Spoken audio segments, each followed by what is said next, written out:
प्रसन्नाङ्गरागं प्रभाकाञ्चनाङ्गं जगद्भीतिशौर्यं तुषाराद्रिधैर्यम् तृणीभूतहेतिं रणोद्यद्विभूतिं भजे वायुपुत्रं पवित्राप्तमित्रम् भजे पावनं भावनानित्यवासम् भजे बालभानुं प्रभाचारुभासम् भजे चन्द्रिका कुन्दमन्दारहासम् भजे सन्ततं रामभूपालदासम्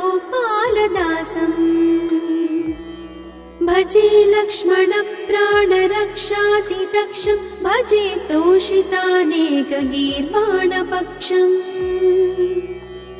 भजे घोरसङ्ग्रामसीमाहताक्षं भजे रामनामातिसम्प्राप्तरक्षम् कृताभीलनादं क्षितिक्षिप्तपादम् घनक्रान्तभृङ्गं कटिस्थोरुजङ्घम् वियद्व्याप्तकेशं भुजाश्लेषितास्मम् जयश्री समेतं भजे रामदूतम् चलद्वालघातं भ्रमच्चक्रवालं कठोराट्टहासं प्रभिन्नाब्जजाण्डम्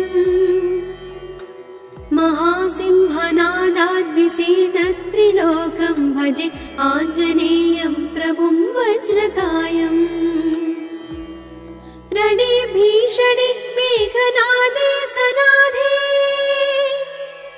सरोषे समारोपिते मित्रमुख्ये खगानां घनानां सुराणां च मार्गे नतं तं वहं तं हनुमन्तमीडे कनद्रत्नजम्भारिदम्भोळिधारं कनद्दन्तनिर्धूतकालोग्रदन्तम्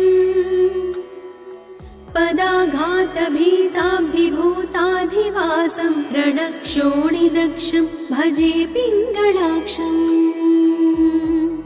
महाग्राहपीडा महोत्पातपीडा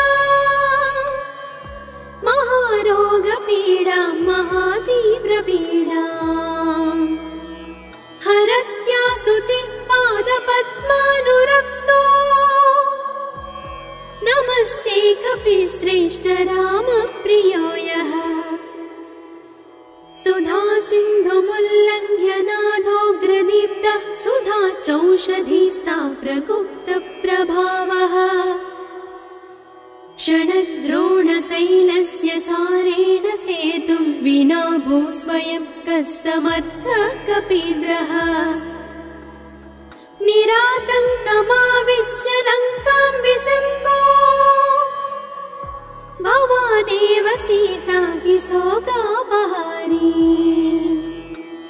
समुद्रान्तरङ्गादिरौद्रं विनिद्रम् विलङ्घ्योरुजङ्घस्तुता मर्त्यसङ्घः रमानाथ रामः क्षमानाथ रामः अशोकेन शोकं विहाय प्रहर्षम्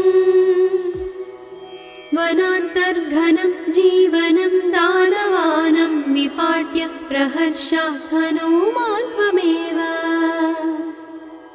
जराभारतो भूरिपीडां शरीरे निराधारणारूढगाढप्रतापे भवत्पादभक्तिं भवद्भक्तिरक्तिम् कुरु श्रीहनुमत्प्रभो मे दयाळो महायोगिनो ब्रह्मरुद्रादयो वा न जानन्ति तत्त्वं निजं राघवस्य कथं ज्ञायते मातृसे नित्यमेव प्रसीद प्रभो वानरेन्द्रो नमस्ते नमस्ते महासत्त्ववाहाय तुभ्यम् नमस्ते महावज्रदेहाय तुभ्यम् नमस्ते परिभूतसूर्याय तुभ्यम् नित्यकार्याय तुभ्यम् नमस्ते सदा ब्रह्मचर्याय तुभ्यम् नमस्ते सदा वायुपुत्राय तुभ्यम् नमस्ते सदा पिङ्गलाक्षाय तुभ्यम् नमस्ते सदा रामभक्ताय तुभ्यम्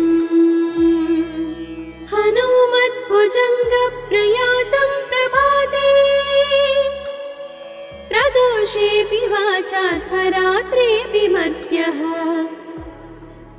पठन्नस्नतो